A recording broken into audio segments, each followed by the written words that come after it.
Hey everyone, today I want to go over identifying equipment groups or trim levels for second generation Raptors. This has become an increasingly popular question with people looking to pick up used Raptors, especially at non-Ford dealers. A lot of times non-Ford dealers are not aware of the different groups or don't know how to identify them. This is especially important if you only have a couple basic pictures to look at. So the things I'm going to cover are basically going to be dead giveaways to let you know what equipment group you're looking at.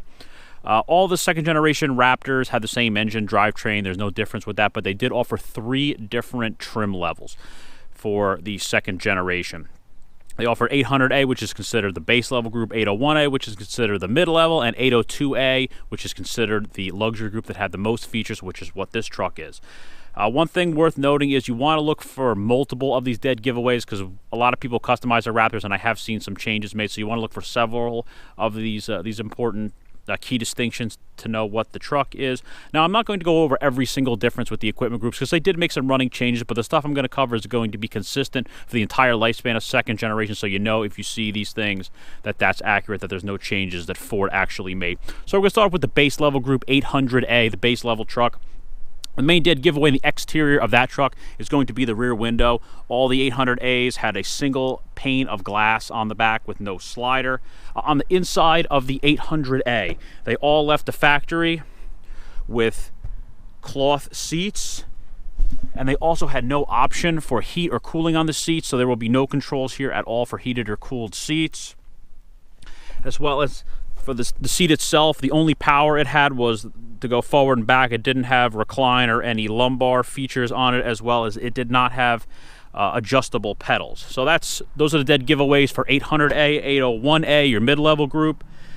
That is going to have unpainted door handles, which basically unpainted means they're just going to be this black textured plastic. So unpainted door handles, but it, however, will have the sliding rear window on the truck. Again, it's also going to have the unpainted handles, as well as it will have an applique on the back. On the inside of the truck, it will have an option for heated seats. The controls are located here and here. And if it has a leather seat, but it does not have the trailer controls, the Pro Trailer Backup Assist, or the trailer brake controller, that is an 801 truck. Now, 802, the most popular group. Lots of distinctive differences for 802A, but you're going to want to look for several of these. Painted mirror caps, painted door handles, painted tailgate release. This whole section is painted, and it doesn't have an actual mechanical release because it's electric with 802. On the inside of the truck, lots of distinct differences. You have automatic climate controls. You have cooled and heated seats, and the controls are on the bottom here instead of being a little bit higher. The seat has 3 options for the memory. The column has power to it.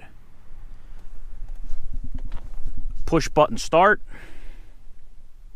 The B&O sound system, I believe for 17, the premium sound system offered was a Sony system, but after that it was all B&O. The carbon fiber interior. The blue interior accent group, also called the Recaro package. This was a 19 and 20 option only for 802, as well as the universal garage door opener, as well as these holes here for the proximity sensors for the alarm system. So those are all dead giveaways for equipment group 802. Now I want to cover a couple items that I've seen people bring up that they believe are some part of a certain equipment group, but they're not because they were optional on different levels. Front camera, standard 802, optional 801. Mirror lights, this is a big one. I've seen this several times. If it's got the mirror lights on the end and they're power fold, but they're missing the colored caps, that's not an 802 truck, so they were available on all levels. Panoramic sunroof was optional, 801, 802. The applique on the back, this big piece here, it was not available 800, it was standard 801, 802, but it was also available as a factory delete. So there's 800s and 801s that had this deleted from the factory, so that's not a dead giveaway. As well as the blind spot monitor, standard 802, it was optional 801, but for 2020 801, they made that a standard feature. As well as the lane keep assist on the inside. They made this standard for 801A for 2020, as well as this was part of Raptor technology on some of the older trucks. For 2020, Raptor technology was rolled into 802, so that's not a dead giveaway, as well as the larger 8-inch gauge cluster, which had the mechanical, the small secondary gauges were no longer mechanical. They're electronic on the 802s. That was standard for 2020 801A. So that's some stuff that has led to a little bit of confusion. And then finally, I want to cover the stuff that has absolutely nothing to do with the trim groups that I've seen brought up that is available on every level. The graphics package, both on the quarter panel and on the hood, any level. Optional beadlock wheels, any level. In the back of the truck, quite a few options available on any level.